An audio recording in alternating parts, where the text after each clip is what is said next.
Resistance में current in phase रहता है, और जो कैपेसिटर होता है या कॉइल होती है, इंडक्टर होता है, उसके अंदर जो करंट है वो आउट ऑफ फेज होता है। तो आज मैं आपको बताऊंगा कि आउट ऑफ फेज और इन फेज में क्या अंतर है, यानी आउट ऑफ फेज क्या स्थिति होती है और इन फेज क्या स्थिति होती है। तो सबसे पहले हम इन फेज समझते हैं। इन फेज एक ऐसी कंडीशन का नाम है जिस कंडीशन में करंट और वोल्टेज दोनों अपना चक्कर एक साथ पूरा करते हैं, यानी एक साथ चलते हैं। करंट और वोल्टेज जब दोनों साथ साथ चलते हैं उस कंडीशन को कहते हैं इन फेज। और आउट ऑफ फेज एक ऐसी कंडीशन होती है जिसमें करंट और वोल्टेज अलग अलग समय पर अपना चक्कर पूरा करते हैं। तो जो रेजिस्टेंस होता है, प्रतिरोध होता है, इसके अंदर करंट और वोल्टेज इन फेज में रहते हैं, और जो कैपेसिटर होता है और कॉइल होती है, इंडक्टर होता है, उसके अंदर जो करंट और वोल्टेज है वो अपना चक्कर आगे पीछे पूरा करती है। ऐसा कह सकते हैं कि एक चीज आगे रह जाती है और एक चीज आगे निकल जाती है और दूसरी चीज पीछे रह जाती है। तो मैं आउट ऑफ फेज में दो कंडीशन होती है। एक कंडीशन का नाम होता है लैगिंग और दूसरी कंडीशन का नाम होता है लीडिंग।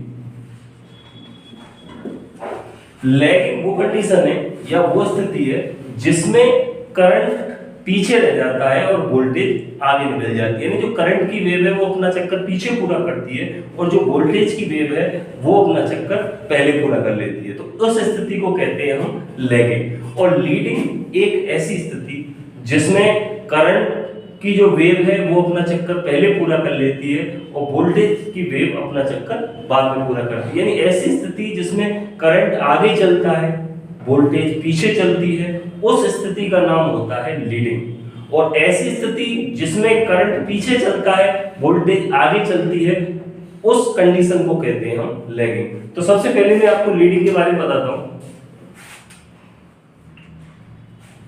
लीडिंग कंडीशन के बारे में, लीडिंग कंडीशन होती क्या है। जो लीडिंग की जो कंडीशन होती है वो कैपेसिटर में होती है।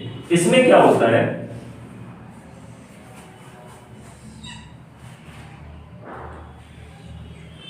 ये करंट की साइन वेव है और ये वोल्टेज की साइन वेव है।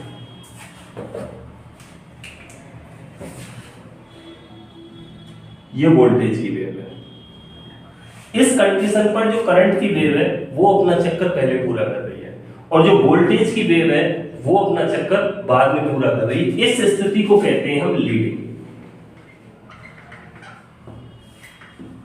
ये होता है कैपेसिटर के अंदर, यानी कैपेसिटर के अंदर करंट आगे चलता है और वोल्टेज पीछे चलती है। अब दूसरी स्थिति आती है, दूसरी सिचुएशन आती है, उस सिचुएशन को कहते हैं हम लैगिंग। लैगिंग की जो कंडीशन होती है वो इंडक्टर यानी कॉइल के अंदर होती है। जो कॉइल होती है उसमें जो करंट है वो लैग करता है, वोल्टेज लीड करती है, तो इसलिए हम इस कंडीशन को कहते हैं लैगिंग। यानी करंट जब पीछे रह रहा है उसे हम कहेंगे लैगिंग, और जो करंट आगे निकल जाता है उस कंडीशन को कहते हैं लीडिंग।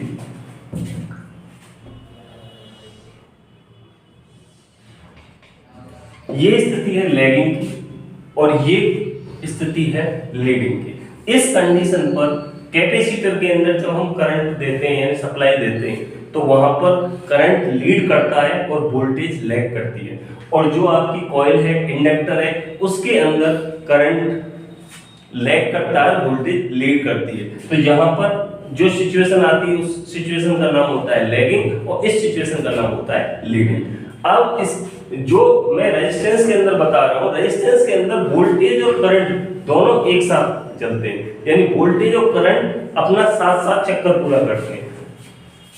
तो इसका जो साइन वेव वक्र है वो ऐसा बनेगा रेजिस्टेंस के अंदर का।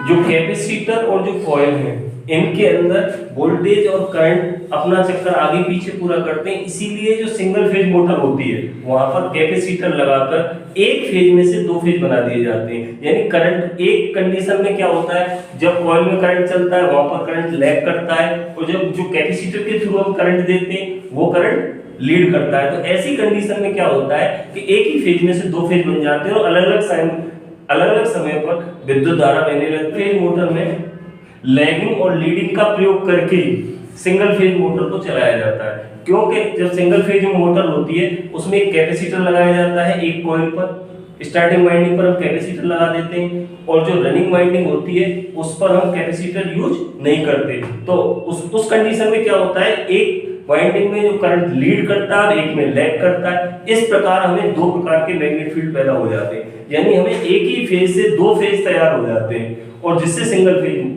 मोटर घूमने लगती है।